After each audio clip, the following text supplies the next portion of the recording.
Hello and welcome. I'm your host, Neil Howard. Thank you so much for joining us for another segment of Health Professional Radio. We're going to be speaking with Dr. Bernadette Hee. She's joining us here as a pulmonary critical care medicine physician to share her experience working through COVID and how she found an outlet from the stress in writing, which turned into a published sci-fi romance. Welcome to Health Professional Radio. Bernadette, thank you for joining us. Thank you for having me on, Neil. I really appreciate it. Pulmonary critical care medicine physician and a sci-fi romance novelist as well. Give us a brief look into your professional background and talk about this book. I've been doing pulmonary critical care since 1999. And, it's an interesting specialty, because it's very rewarding. It's also very draining at times, because a lot of our patients do not necessarily do well. And it's happened before. We had the H1N1 back in about 2000 or so, or 2010, excuse me. When COVID happened, I was actually on medical leave for a little mini stroke. And when I came back, it was in the first wave of COVID, and we were losing so many patients. It was, and everybody I'm sure remembers the details. It was truly horrendous. We were losing entire families. Mm-hmm. And it's easier to some degree for a physician, because we come by and we check on the patient. We spend maybe half an hour, sometimes longer, and then we go on to our next patient on rounds. I know a lot of the ICU nurses very well. I call a lot of them friends, and they were there for 12-hour shifts. This is before families were allowed in to give any support. So the only support these patients had were these nurses at bedside, and they came in day after day in the face of knowing what was going to probably happen to their patients. And we lost so many of them through burnout and PTSD. And this story started as a way it was hard to leave work at work. And I started writing just to cope. And it ended up being a love letter to my friends and coworkers, because they kept coming in and they kept doing this. And I wanted to give them a happy ending that we weren't seeing in real life. And I figured, romance, because, that's going to be happy, and science fiction, because we can make up whatever the heck technology we needed. Well, that's a great way to relieve the stress or have an outlet. But how did you keep from turning off emotionally? You can't, because, if you don't feel something for your patients, then you're in the wrong profession. It is hard to leave work and work. And basically, if I had a really bad day, I'd just come home and just pour the angst out on pages. And it was very cathartic. And because, it is fiction, you can make these things up. So, the patients weren't having these horrible outcomes in the books that I was writing, because it's a science fiction romance, and it's basically, there are aliens who basically, we use their tech, and that saves a lot of people, and it saves our planet, actually. And that is how I channeled the not burnout part, because it was hard to sometimes wake up and go, God, there are 35 patients in the ICU, and it was a nightmare. It really was. Anyway, and it's hard to describe that. And it was like a war zone at times. You've got an extensive background, of course, in medicine, working directly in areas that, as you say, were heavily impacted by COVID-19, losing patients left and right. How were your experiences a crucial part of writing your book? And tell us what the title of your book is. The title is Kairn, and it's spelled Kairn, and it's Mates of the Alliance.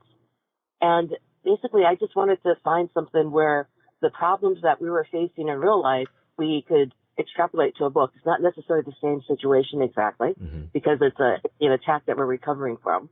But their tech was enough to get us through. And we didn't have the tech that we really wanted here for COVID. And we still, to some degree, don't. Thankfully, we're not suffering in the throes of a surge right now, thank goodness. But flu right now is horrible. So there's always something, unfortunately, infection-wise, that looms in the background. Did you have any inkling that you were going to be published? Was that a goal of yours, or was it simply a therapeutic outlet for you, and you had no idea what was going to happen in the future with your book? It was mainly therapeutic, and I was reading it to, my poor captive audience, my husband, and friends, and they said, that's actually, we really kind of enjoy that, and what are you going to do with it? It's like, I don't know, and that was before I finished it. And it did so much better than I used to just read. And I still like to read, but putting your emotions down in the page and the frustration sometimes, and sometimes the pain, it really is cleansing and cathartic and makes you feel like you can come back the next day and do it again with, a fresh outlook and, a positive attitude.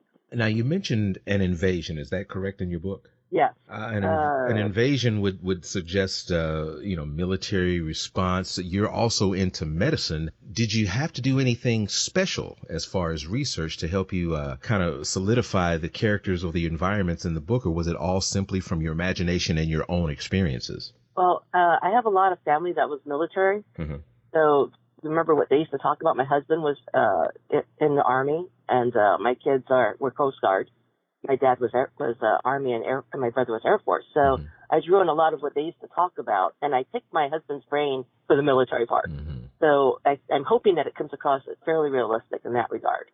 Well, I was thinking about maybe some lessons learned through reading the book that can help us through not only the pandemic, but any type of other problems where things seem insurmountable. Are there any, the point of this is in the book?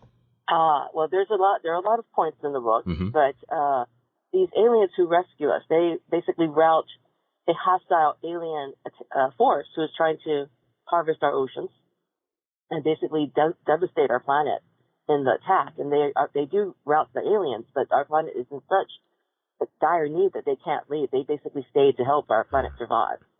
And one of the themes is that these aliens are kind of wolf-like in appearance. They're humanoid, but they've got fangs and tails and long pointed ears, and they're about 7.5 feet tall.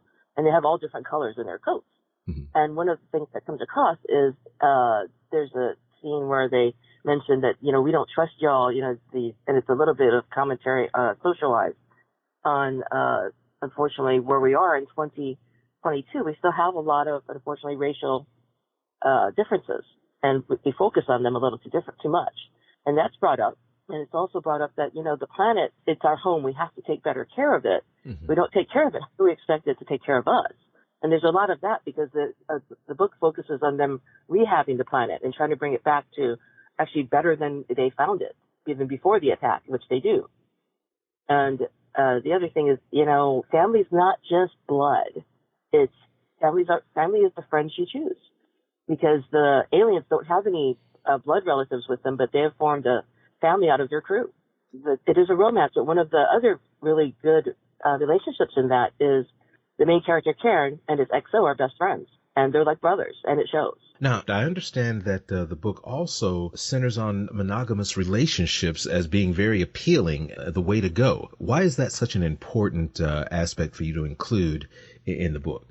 Well, both of the characters are very lonely, and neither of them have ever been in a relationship actually before. And I thought that a monogamous relationship would give them the freedom, the trust to grow together. And I really thought that they deserved just their own person. And, as different as they are, they look beneath the surface. You remember that movie, The Shape of Water? It's sort of like that because they're completely different if you first look at them.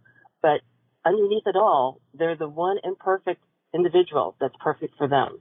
And I wanted them to be able to completely explore that without any distractions and just have complete commitment and faith. And I think it can be, people are different. I thought that was a really beautiful commitment for them. Well, give us a website where our listeners can learn more about you and get a copy of your book as well. It's matesofthealliance.com, and it's available on Kindle through Amazon as well as Nook on Barnes & Noble. Mm-hmm. And it's also available in paperback on both those sites.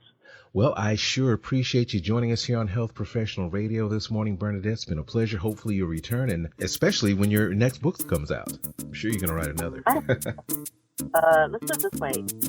It's apparently free therapy, and apparently I need a lot of therapy. So, yes, I'm still writing. All right. Looking forward to it. Thank you so much for joining us on HPR. Thank you so much for having me on the show. I appreciate it greatly. You've been listening to Health Professional Radio. I'm your host, Neil Howard, in conversation with Dr. Bernadette Hee.